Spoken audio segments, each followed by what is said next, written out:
Let's have a conversation around sports finance. Our guest already is with us. Global sports market growth. All right. So for 2022, $486 billion in 2022 is projected to rise to $512 billion. And in 2027, $623 billion. Nigeria is not getting a piece of the pie. Let's take a look at some of the challenges that Nigeria's, as far as investment in Nigeria is concerned.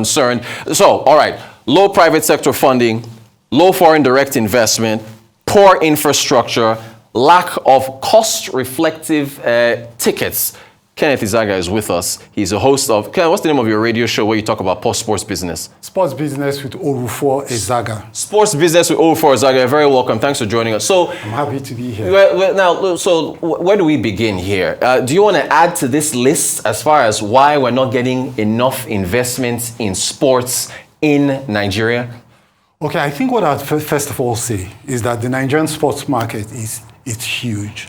But the potential is just latent. It's there to be tapped. But we have not done anything to really wake up the market. And there are several reasons. These reasons are okay. But you see, there are deeper reasons for the poor sports business environment we have. First, you need to look at stuff like regulations. Investors don't want to get into a market that's not properly regulated. If you do that, you get burnt, especially the foreign investors, right? And then two, you need to also look at the sort of culture that we have when it comes to sports. You know, in the West and in the more progressive civilizations, maybe, you know, culturally the people define themselves through sporting activity. They entertain, they share, you know, they share emotions, they share support and all of that through sporting activities, right? And then, you know, and then thirdly, you have to look at, you know, the sort of like policies that we have had over the years, right? Now, so if you have like if you have the right policies and if you have the right regulations, and then you begin to wake up sort of like the cultural importance of sports to our people, right? Then people can see why they should invest in the sports sector. They can see the numbers. The numbers are great. They're huge. They're huge. Billions of dollars. Look, Rosus, let me tell you, sports experts, economic experts will tell you that sports will basically contribute about 1% to a country's GDP, right? And let me give you the example of the EU report from 2021, where it was found that sports contributed 2.12% to the GDP of the region, right? And it created even more jobs, right? At 3.1 or 2%. Now, if you looked at the Nigerian situation, and for instance, we could imagine sports contributing 1% to our GDP, right? That would be, as of the last count, maybe that would be like somewhere in the region of $4.86 billion on a yearly basis. It's a huge market. But the market is not going to move itself. We have to go into the market, right, and then get things done. But you have to regulate, you have to have the right policies, and then you have to wake up in the people some sort of... What about infrastructure? Do you remember when there was heavy rain, what was it, a month or two ago, and the stadium in Surulere, where those viral pictures of the stadium collapsed? What's your read on our sports infrastructure? Infrastructure is poor, right? But there are many reasons behind that, right? The government, people tend to blame the government for this, you know. But here's the thing, Rotus. The government has created a lot of, in relative terms, infrastructure that can drive, like foundational infrastructure, if you allow me to put it like that. There are stadiums in Lagos. For instance, take Lagos. Lagos has the National Stadium. It's a 60,000-seater stadium, right? And can take up to about, when they played the Nations Cup, there were 80,000 people standing, all right? So that's a huge stadium that we have. What are we doing with it? Nothing. You know, it's probably where the rodents now have their, you know, global Olympics. You know what I mean? But the stadium is there. There is the Teslim Balogun Stadium, right? There is the Onikon Stadium now, all right? Government can only do so much. government has done this. The private sector should then come in and say, you know what, we have this stadia. What do we do with them? Do you understand what I'm saying? Yeah. So we have to invest in our clubs, which is why, for instance, the emergence of Sporting Lagos to the MPFL top division, the MPFL in the coming season is a good thing for Lagos. Tell us about that. Tell us about Sporting Lagos. Now, Sporting Lagos is a young, I'm very excited about I can see it in your face. No, really. It's owned by a young tech billionaire, Shola Akinlade. Yeah. And, I have a marketing background. Yeah. So there are things I look for that you probably normally wouldn't look for when you look at these things. Yeah. When I looked at Sporting Lagos and I saw their branding, it immediately piqued my interest because the branding is solid, all right? You can look at them and you can see that they are targeting a particular demographic.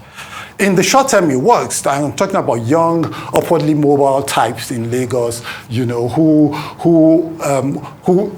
people describe as woke these days. Now, the thing for me is if they can get that kind of target, right, it could serve as an influencing target to reach a wider audience of more Nigerians, right? Okay. And because that's critical for long-term success.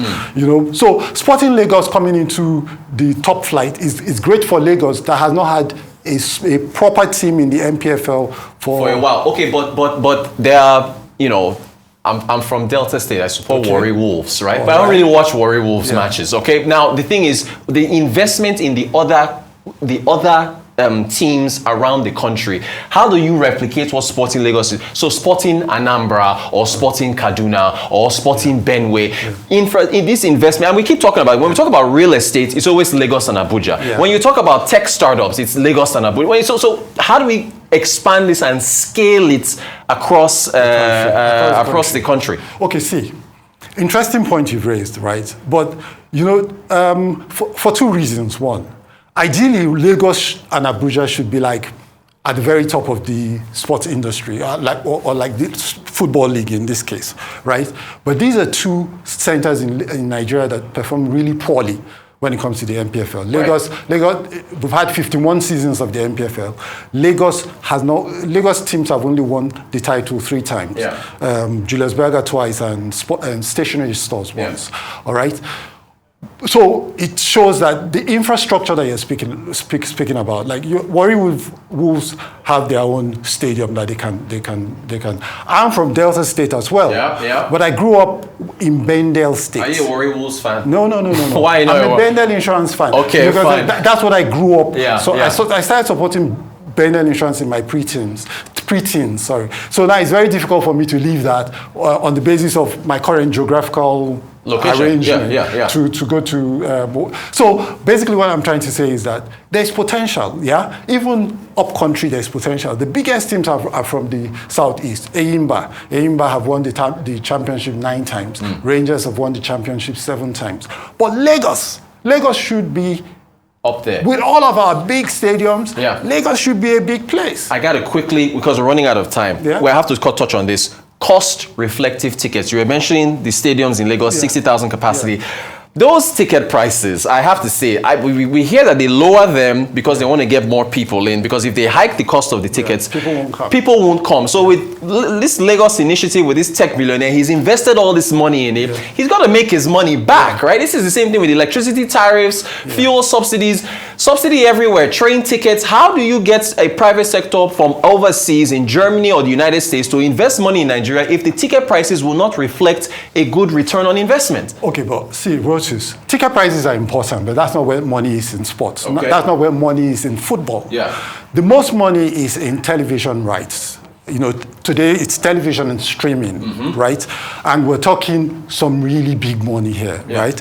That's number one. Number two, there is sponsorships and partnerships, right, with the big brands. Look at Lagos, for instance. You have the MTNs, you have the Airtels, the Glows, and all of that. The Dangotes. I fully imagine, for instance, that an MTN or a Glow or an Airtel should talk to Sporting Lagos, because they are targeting the same demographic that these brands target. Right? But they would want to see a return on that investment, would they not? Who? Your MTNs or whoever wants to invest in that. Yeah, they'll need to see that. But we have to also admit, as they do in South Africa, for instance, Yeah. which is what we don't do here, is that in South Africa, the brands say, you know what, the PSL is not as big as the EPL. Yeah. It's not as big as a big European league. Yeah. But if we don't invest in the PSL, then it's never going to be big. It's not going to work. All right? So our brands must invest in our clubs, partly as a way to you get big attention still. And they have to have patient capital. They've got to be patient and not expect a return overnight. Look, this is a fantastic conversation. We'll have to have you back. There's so much to discuss. I wanted to get to tennis and Wimbledon and tennis investment, but we've run out of time. So next time we're talking tennis. Next time we're talking tennis. You're a big tennis fan. Who's winning Wimbledon? Djokovic? Okay, we're out of time. We'll answer that next time. We'll see. Kenneth Ezaga, he's the host of Sports with Orufuo on radio. Thank you so much for joining us. Appreciate your time. All right.